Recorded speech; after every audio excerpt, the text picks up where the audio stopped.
Toute la technologie qui nous entoure au quotidien a un côté un peu magique, non?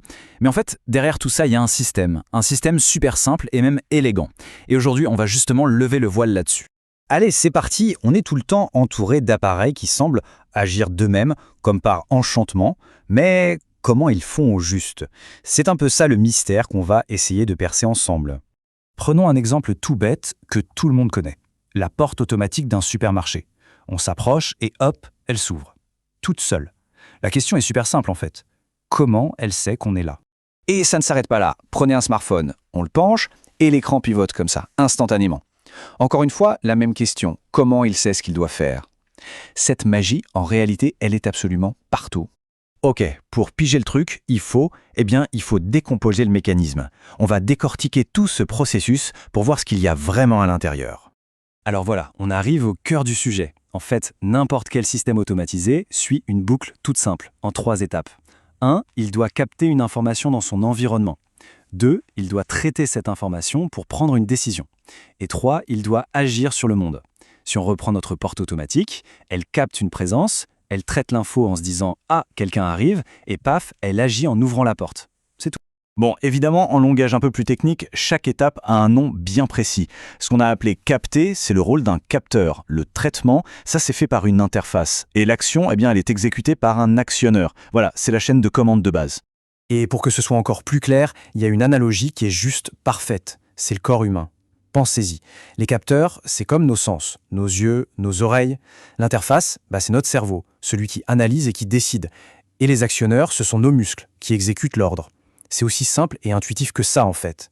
Ok, allons un peu plus dans le détail pour chaque partie. Le capteur, donc. C'est vraiment la porte d'entrée du système. Son boulot, c'est de mesurer un truc dans le monde réel. Ça peut être la température, une présence, une distance, et de le traduire dans une langue que la machine comprend. En gros, un signal électrique. Après le capteur, on a l'interface. C'est le cerveau de l'opération, comme on disait. Elle reçoit ce fameux signal électrique du capteur, et c'est là que la décision est prise, souvent grâce à un petit programme. L'interface analyse l'info, et en fonction des règles qu'on lui a données, elle envoie un ordre à l'étape suivante. Et on termine la boucle avec l'actionneur. Lui, c'est le muscle du système. Il reçoit l'ordre de l'interface et il utilise de l'énergie, le plus souvent de l'électricité, pour faire quelque chose de concret. Faire tourner un moteur, allumer une ampoule, faire un bruit, bref, il agit sur le monde. Bon, maintenant qu'on a la vue d'ensemble, on va zoomer un peu sur chaque composant. On commence par les sens de la machine, les capteurs. Et vous allez voir, il en existe une variété assez incroyable, chacun avec sa spécialité. Regardez, rien que pour détecter une présence, il y a plusieurs façons de faire. À gauche, on a un capteur à ultrasons. Ça fonctionne un peu comme le sonar d'une chauve-souris. Ça envoie des ondes pour mesurer la distance. Et à droite, un détecteur de mouvement classique, qui lui réagit aux changements dans son champ de vision. 2 technologies complètement différentes pour un résultat similaire. Et la liste, mais elle est super longue. Un robot qui suit une ligne noire, c'est grâce à un capteur infrarouge. Un micro-rupteur qui sent si une porte est bien fermée, un GPS qui connaît sa position sur la planète, et même un écran tactile, au fond, c'est un capteur hyper sophistiqué qui détecte la position de nos doigts. Les machines ont vraiment beaucoup plus de sens que nous. Ok, donc la machine a perçu le monde. Maintenant, il faut qu'elle y agisse. Et ça, c'est le boulot des actionneurs, les fameux muscles du système. Voyons un peu comment ça marche de ce côté-là.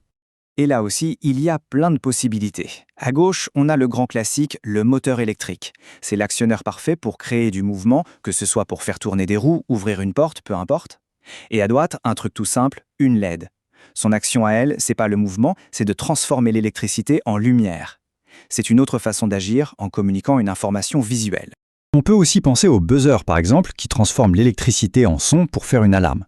Le point commun entre tous ces actionneurs, c'est toujours le même principe. Ils prennent de l'énergie électrique et la transforment en une action physique, que ce soit du mouvement, de la lumière ou du son. Bon, maintenant qu'on a vu toutes les pièces du puzzle séparément, il est temps de prendre un peu de recul pour voir comment tout ça s'assemble.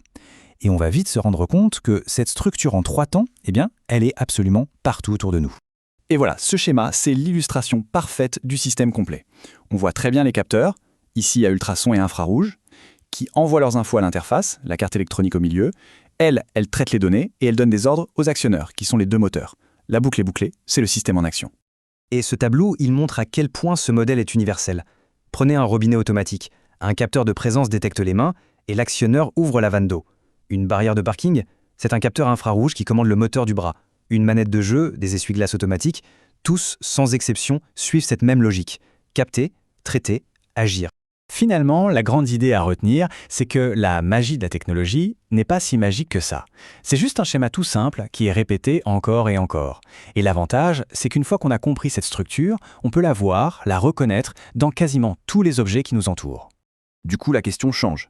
Ce n'est plus tellement comment ça marche, mais plutôt, maintenant que ce système est visible, maintenant qu'on le comprend, qu'est-ce qu'on va bien pouvoir inventer et construire avec ?